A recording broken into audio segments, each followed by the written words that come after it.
The second step after creating the layouts is to create the model class. So go to your package, select Kotlin data class, and name it as item model.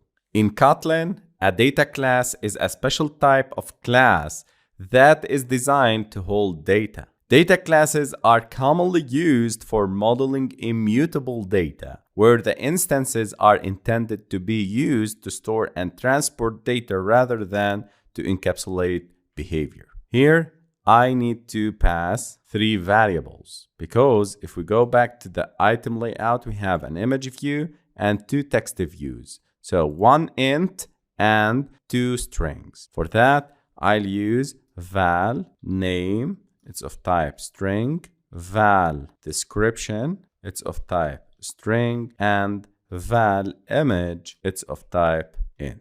So the item model is the name of the data class. Name, description, and image are the properties of the data class, each declared with val keyword, making them read-only, which is immutable. So in summary, data classes in Kotlin simplify the creation and management of classes whose primary purpose is to hold and represent data. They promote concise and readable code, reducing boilerplate and enhancing the overall developer experience.